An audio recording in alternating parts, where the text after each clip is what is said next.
Andhra Pradesh intermediate విద్యలో సమూల సంస్కరణలు చేపట్టాలని రాష్ట్ర ప్రభుత్వం నిర్ణయించింది. విద్యార్థులపై ఒత్తిడి తొలగించేందుకు 2025-26 విద్యా సంవత్సరం నుంచి ఫస్ట్ ఇయర్ విద్యార్థులకు వార్షిక పబ్లిక్ పరీక్షల్ని రద్దు చేయాలని ఇంటర్ బోర్డు ప్రతిపాదించింది. ఏపీ, తెలంగాణ మినహా దేశంలోని ఇతర రాష్ట్రాల బోర్డులు ఇంటర్ ఫస్ట్ ఇయర్ పరీక్షల్ని నిర్వహించడం లేదని ఏపీ ఇంటర్ బోర్డు కార్యదర్శి కృతికా శుక్లా తెలిపారు. అత్యధిక శాతం ఇంటర్ బోర్డులు యూనివర్సిటీలో ఇంటర్ ద్వితీయ సంవత్సరం పరీక్షల్ని మాత్రమే నిర్వహిస్తారని తెలిపారామె.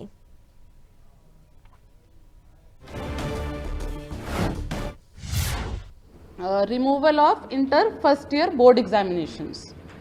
So except Andhra Pradesh and Telangana, neither CBSE nor any major state board is conducting board examinations at 11th class. Even national curriculum framework, anni policy documents, national standard kuda only 10th and 12th lo board exams undali suggest chestunnaru. Endukante it will reduce exam stress, pressure తగ్గుతుంది, competitive ఎగ్జామ్స్కి time దొరుకుతుంది. Even admissions టైంలో కూడా IIT ఉండొచ్చు, neat ఉండొచ్చు, qualifying test only 12th class marks తీసుకుంటారు. ఇక్కడ 11th class examination చేస్తున్నాము, కానీ ఆ మార్క్స్ బయట అడ్మిషన్స్కి ఎక్కడ కన్సిడర్ అవ్వట్లేదు. క్వాలిఫై చేయాలంటే only that 500 of 12th class వాళ్ళు ఇప్పుడు కన్సిడర్ చేస్తున్నారు. సో ఈ major reform first year examinations we are proposing. We will give from BI syllabus ఇస్తాము, బ్లూ ప్రింట్ ఇస్తాము. దాన్ని బట్టి వాళ్ళు ఈచ్ కాలేజ్ వాళ్ళ ఓన్ ఎగ్జామినేషన్ కండక్ట్ చేయాలి. ఎలా వాళ్ళు 8th, 9th, 7th క్లాస్లో చేస్తున్నారు, సిమిలర్లీ 11th క్లాస్లో కూడా వాళ్ళ ఓన్ ఎగ్జామినేషన్ కండక్ట్ చేయాలి. 12th క్లాస్లో ఇంటర్ సెకండ్ ఇయర్లో BI will conduct the examination as per the syllabus and blue. AP intermediate public ఎగ్జామ్స్లో ఫస్ట్ ఇయర్ ఎగ్జామ్స్ ఉండట్లేదు ఇకపై. అంతేకాకుండా కొన్ని మార్పులు కూడా తీసుకురాబోతున్నట్టు తెలుస్తోంది. వీటిపై డీటెయిల్స్ మా ప్రతినిధి విజయ్ చంద్రన్ అందిస్తారు. విజయ్ చంద్రన్.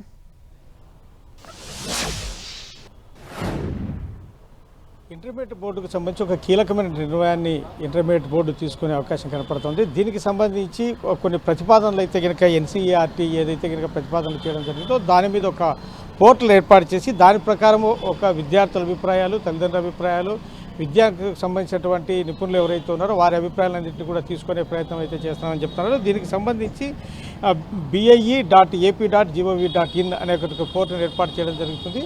దాని ద్వారా అభిప్రాయాలు చెప్పాలని చెప్పడం జరిగింది. దీంట్లో ముఖ్యమైన ప్రతిపాదన మనం చూస్తే కనుక ఇంటర్మీడియట్ విద్యార్థులకు వారికి మొదటి సంవత్సరానికి సంబంధించి పబ్లిక్ ఎగ్జామినేషన్ అనేది లేకోకుండా చేయాలని, తర్వాత ఇంటర్మీడియట్ ద్వితీయ సంవత్సరంలో మాత్రమే దీనికి సంబంధించిన పబ్లిక్ ఎగ్జామ్స్ ఉండాలని చెప్పేసి ఒక నిర్ణయం ప్రతిపాదన, కీలకమైన ప్రతిపాదన అయితే ఉంది. దీనికి సంబంధించి అందరి అభిప్రాయాలు తీసుకున్న తర్వాత ఒక నిర్ణయం అయితే తీసుకునే అవకాశం ఉంది. అయితే దాదాపుగా ఇదే నిర్ణయం అయితే కనుక కన్ఫర్మ్ అయ్యే అవకాశం అయితే ఖచ్చితంగా ఉందని చెప్పొచ్చు. అంతేకాకుండా విద్యార్థులకు సంబంధించి పరీక్షలకు సంబంధించిన వ్యవహారంలో కూడాను వారి మీద ఎక్కువ ఒత్తిడి తేకుండా ఈ చాలా వాటిని మనం పరిశీలిస్తే కనుక దీనికి సంబంధించి విద్యార్థులకు సంబంధించినటువంటి పరీక్షల్లో వారు ఎక్కువ ఒత్తిడి గురి కావడం, తర్వాత ఆత్మహత్యలకు పాల్పడుతున్నటువంటి నేపథ్యంలో దీనికి సంబంధించి విద్యార్థులకు ఏవైతే పరీక్షలు నిర్వహిస్తారో దానికి సంబంధించి ప్రాక్టికల్ ఎగ్జామ్స్ను కూడా ప్రతి సబ్జెక్టులో పెట్టడం ద్వారా ఇంగ్లీషు ఎలెక్టివ్ సబ్జెక్ట్ ఏదైతే ఉందో, గణితము, జీవశాస్త్రము, భౌతిక శాస్త్రము, రసాయన శాస్త్రం, అదనపు ఐచ్ఛిక సబ్జెక్టులు ఏవైతే ఉంటాయో వాటన్నిటిలో కూడాను 80 మార్కులు థియరీ ఉంటుంది. తర్వాత ప్రాక్టికల్కి సంబంధించినటువంటి 20 మార్కులు ఉంటాయి. తర్వాత భౌతిక శాస్త్రంలో చూస్తే కనుక 70 మార్కులు, రసాయన శాస్త్రంలో 70 మార్కులు. వీటిలో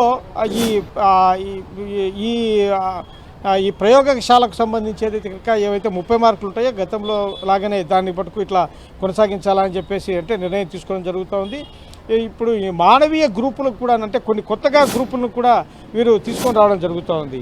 వీటిల్లో మనం చూస్తే కనుక ఈ కొన్ని కొత్త గ్రూపులను తీసుకొని రావడం కూడా ద్వారాను అంటే ఇప్పుడు ఎక్కువ మంది విద్యార్థులు పలు రకాలైనటువంటి సబ్జెక్టులను కోరుకుంటున్నారు. అంటే ఇప్పుడు మ్యాథ్స్ చదివే వాళ్ళు బైపీసీ మీద కూడా ఇంట్రెస్ట్ ఉంటుంది. కాబట్టి వీటికి సంబంధించినటువంటి కొన్ని కీలకమైనటువంటి నిర్ణయాలు కూడా ఈసారి తీసుకునే అవకాశం కనపడుతూ ఉంది. దీనికి సంబంధించినటువంటి అన్నింటినీ కూడాను ఒక అభిప్రాయాలు తీసుకొని ఈ అభిప్రాయాల మేరకు నిర్ణయం తీసుకోవాలని చెప్పి భావిస్తూ ఉన్నారు. అయితే ఇంగ్లీష్ అనేది మటుకు మస్ట్ అండ్ షుడ్ తప్పని సబ్జెక్టుగా పెట్టడం జరిగింది.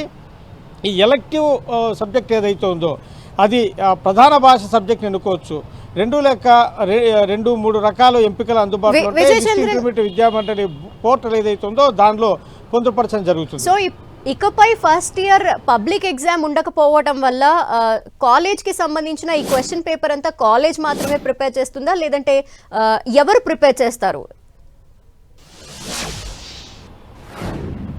దీనికి సంబంధించి పబ్లిక్ ఎగ్జామ్ అనేది లేకపోయినా కూడాను ఖచ్చితంగా దాని పబ్లిక్ ఎగ్జామ్ స్థాయిలో ఖచ్చితంగానే ఉంటుంది. దానికి సంబంధించినటువంటి కొన్ని సబ్జెక్టులు అంటే ప్రిపరేషన్ అనేది ఇంకా దానికి సంబంధించినటువంటి పూర్తి స్థాయిలో ఇంకా విధి విధానాలు అయితే కనుక రాలేదని చెప్పొచ్చు. అంటే ప్రస్తుతం మనకున్నటువంటి సమాచారం మేరకైతే దీనికి సంబంధించి నిపుణుల చేతనే దీనికి సంబంధించినటువంటి ఎగ్జామ్ పేపర్ అనేది మటుకు తయారు చేయడం జరుగుతుందని చెప్పొచ్చు. అంటే దీనికి ఖచ్చితంగా ఫెయిల్ అయినా కూడాను దీంట్లో సెకండ్ ఇయర్ ప్రమోషను ఇవన్నీ కూడా ఉంటాయి. కానీ అయితే కొన్ని సబ్జెక్టులు ఖచ్చితంగా పాస్ కావాలనేటువంటి ఒక ప్రతిపాదన కూడా ఉన్నట్లుగా మనకు ఇంటర్మీడియట్ బోర్డు సెక్రటరీ చెప్పడం జరుగుతూ ఉంది. అంటే వీటన్నిటిని కూడాను పబ్లిక్ స్థాయిలోనే ఎగ్జామ్స్ నిర్వహిస్తూ సెకండ్ ఇయర్కు వీరు ఏ విధంగా పబ్లిక్ ఎగ్జామినేషన్ ఉంటుందో దాన్ని ప్రిపేర్ చేయడం కూడా జరుగుతుంది. కాబట్టి ఈ పరీక్షల విధానంలో కూడాను ఖచ్చితంగా కొన్ని సబ్జెక్టులు అయితే కనుక డెఫినెట్గా పాస్ కావాల్సి ఉంటుందనే విషయాన్ని అయితే కనుక ఇంటర్మీడియట్ బోర్డు స్పష్టం చేస్తూ ఉంది. అయితే ఇంటర్ తర్వాత వాళ్ళు చదివే నెక్స్ట్ స్టడీస్ కావచ్చు, లేదంటే ఇంకేదన్నా చేయాలనుకున్నా కూడా వాళ్ళ క్వాలిఫైడ్ ఎగ్జామ్ మార్క్స్ అనేది ఆధారంగా ఉంటుంది. సో ఈ నేపథ్యంలో సెకండ్ ఇయర్ మాత్రమే కన్సిడర్ చేయటం జరుగుతుందా నెక్స్ట్ వారు చేయబోయే వాటికి, లేదంటే ఫస్ట్ అండ్ సెకండ్ ఇయర్కి సంబంధించిన అగ్రిగేట్స్ని క్యాలిక్యులేట్ చేసి ప్రమోషన్ అనేది ఉండబోతోందా? ఖచ్చితంగా. ఎందుకంటే ఇంటర్మీడియట్కి సంబంధించినటువంటి ఫస్ట్ ఇయర్ ఎగ్జామినేషన్కి సంబంధించినటువంటి పరీక్షలకు సంబంధించినటువంటి రిజల్ట్ ఏదైతే ఉందో దాన్ని పెద్దగా పరిగణలోకి తీసుకునే అవకాశం అయితే కనుక లేదని చెప్పొచ్చు. ఎందుకంటే సెకండ్ ఇయర్కి సంబంధించినటువంటిది మాత్రమే సర్టిఫికేట్ ఇస్తారు కాబట్టి ఆ బోర్డు నిర్ణయించినటువంటి ఎగ్జామినేషన్ ఏదైతే ఉందో పబ్లిక్ ఎగ్జామ్స్ దానిలో ఉన్నటువంటి మార్కులను మాత్రమే పరిగణలోకి ఖచ్చితంగా తీసుకోవడం జరుగుతుంది. నెక్స్ట్ వాళ్ళు ఏ గ్రూప్లో చేరాలన్నా కూడాను దానికి సంబంధించినటువంటి ఆ మార్కులు ఏవైతే ఉంటాయో వాటి పరిగణలోకి తీసుకోవడం ఉంటుంది. ఎందుకంటే కొన్ని కాంపిటేటివ్ ఎగ్జామ్స్ అయితేనేమి, తర్వాత కొన్ని రకాల గ్రూపులకి అయితేనేమి ఫలానా సబ్జెక్ట్లో నువ్వు ఏదైతే కనుక ఈ సబ్జెక్ట్ ఎన్నుకుంటున్నావో ఆ సబ్జెక్ట్లో దానికి సంబంధించిన ఇంత పర్సెంటేజ్ మార్కులు ఖచ్చితంగా ఉండాలనేటువంటి కొన్ని నిబంధనలు ఉంటాయి కొన్ని ఉద్యోగాలకు సంబంధించి కూడాను. కాబట్టి ఈ నేపథ్యంలో ఇంటర్మీడియట్ సెకండ్ ఇయర్లో వచ్చినటువంటి ఏవైతే కనుక మార్కులు ఆయా సబ్జెక్టులో ఉంటాయో వాటినే ఖచ్చితంగా పరిగణలోకి తీసుకునే అవకాశం అయితే ఉంటుంది. విజయ్ చంద్రన్, ఇప్పుడు ఏవైతే డెసిషన్స్ తీసుకున్నారో వీటికి సంబంధించి సమగ్రమైన డీటెయిల్ ఇన్ఫర్మేషన్ అంతా ఎప్పటిలోగా క్లియర్గా విద్యార్థులందరికీ చేరవేసేలాగా తెలియబోతోంది? అంటే దీనికి సంబంధించి ఇప్పుడు పోర్టల్ మనం ఏదైతే చెప్పుకోవడం జరిగిందో ఆ పోర్టల్కి సంబంధించినటువంటి దాంట్లో అభిప్రాయ సేకరణ తీసుకోవడం జరుగుతుంది. ఇప్పటికే తల్లిదండ్రులతో ఒక సమావేశం పెట్టుకున్నామని చెప్పేసి ఇంటర్మీడియట్ బోర్డు సెక్రటరీ చెప్తా ఉన్నారు.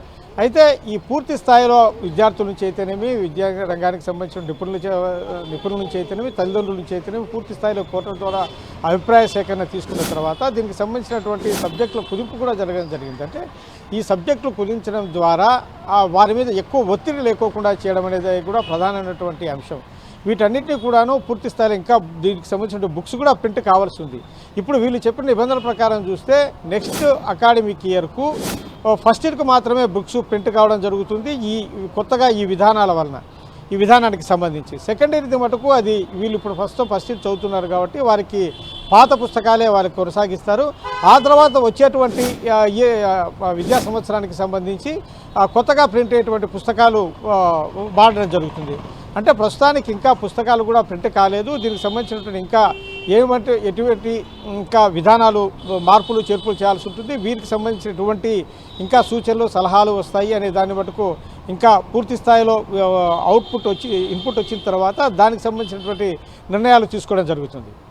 అయితే ఇప్పటికే బోర్డ్ ఎగ్జామ్స్కి సంబంధించిన ప్రిపరేషన్లో కూడా బోర్డు ఉండటం జరుగుతుంది. అంతేకాకుండా కాలేజెస్ కూడా అందుకు తగ్గ విధంగా విద్యార్థుల్ని కూడా సమాయత్తం చేస్తూ ఉంటారు. సో ఇప్పుడు జరగబోతున్న ఈ మార్పులకు తగ్గట్టు కాలేజెస్ కూడా మళ్ళీ ప్రిపేర్ అవ్వాల్సిన అవసరం ఉంటుంది. ఎగ్జామ్స్ సంబంధించి వాళ్ళని ప్రిపేర్ చేయాల్సిన అవసరం ఉంటుంది. సో కాలేజెస్ అన్నింటికీ కూడా ఇన్ఫర్మేషన్ పాస్ ఆన్ చేయటం, దానికి తగ్గట్టు ప్రిపేర్ చేయటం ఇదంతా ఎప్పట్లోగా జరిగే అవకాశాలు ఉన్నాయనుకోవాలి.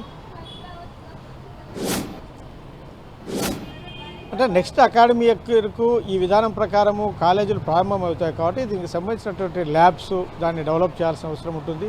అంతేకాకుండా సబ్జెక్టులకు సంబంధించినటువంటి వాటిలో కూడాను ల్యాబ్స్కు సంబంధించినటువంటి వాటి విషయాల్లో కూడా దానికి సంబంధించిన డెవలప్మెంట్స్ చేయాల్సి ఉంటుంది. అంటే ఇప్పుడు కొత్తగా ఈ విద్యా విధానం ప్రవేశపెట్టడం ద్వారా దీనికి సంబంధించినటువంటి సబ్జెక్ట్ లెక్చరర్స్ ఎవరైతే ఉన్నారో వారికి కూడా ఈ విద్యా విధానం కొత్తగానే ఉంటుంది కాబట్టి వారికి కూడా కొంతమేరకు అయితే కనుక ట్రైనింగ్ కూడా ఇవ్వాల్సినటువంటి పరిస్థితులు ఉంటాయి. కాబట్టి ఈ సమ్మర్ వెకేషన్స్లో ఖచ్చితంగా వారికి సంబంధించినటువంటి ట్రైనింగ్ క్లాసెస్ కూడా నిర్వహించే అవకాశం ఉంటుంది. ఎందుకంటే ఈ సబ్జెక్టుకు సంబంధించినటువంటి కొన్ని కొత్త సబ్జెక్టులు కూడా తీసుకొని రావడం జరుగుతూ ఉంది వీటిలో.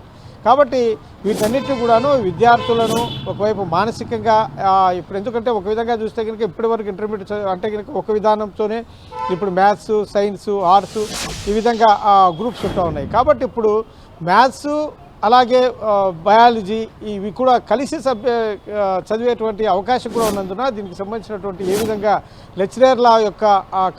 లెక్చరర్లను ఆయా కాలేజీలలో అకామిడేట్ చేయాలి అనే దాన్నింటి మీద కూడా ఎక్సైజ్ ప్రభుత్వం చేయాల్సి ఉంది. కాబట్టి ఇదంతా కొత్తగా వచ్చేటువంటి విద్యా విధానం కాబట్టి ఎందుకంటే చాలా కాలం తర్వాత దాదాపు ఒక 10 సంవత్సరాల తర్వాత ఈ సంస్కరణలు చేపట్టడం జరిగింది. కాబట్టి దీనికి సంబంధించినటువంటి ఇంకా పలు మార్పులు చేయడంతో పాటు దానికి సంబంధించిన స్టాఫ్ కొరత కూడా అవకాశం అయితే అంటే బోధనా సిబ్బంది కొరత కూడా ఏర్పడే అవకాశం ఉంటుంది. కాబట్టి ఆ దిశగా కూడా ప్రభుత్వాలు జాగ్రత్త పడాల్సిన అవసరం ఉంది. Thank you Vijay Chandran. Removal of inter first year board examinations. So except Andhra Pradesh and Telangana, neither CBSE nor any major state board is conducting board examinations at 11th class. Even national curriculum framework, anni policy documents, national standard kuda only 10th and 12th lo board exams undali suggest chestunnaru. Endukante it will reduce exam stress, pressure తగ్గుతుంది, competitive ఎగ్జామ్స్కి time దొరుకుతుంది. Even admissions టైంలో కూడా IIT ఉండొచ్చు, neat ఉండొచ్చు, qualifying test only 12th class marks తీసుకుంటారు. ఇక్కడ 11th class examination చేస్తున్నాము కానీ ఆ మార్క్స్ బయట అడ్మిషన్స్కి ఎక్కడ కన్సిడర్ అవ్వట్లేదు. క్వాలిఫై చేయాలంటే only that 500 of 12th class వాళ్ళు ఇప్పుడు కన్సిడర్ చేస్తున్నారు.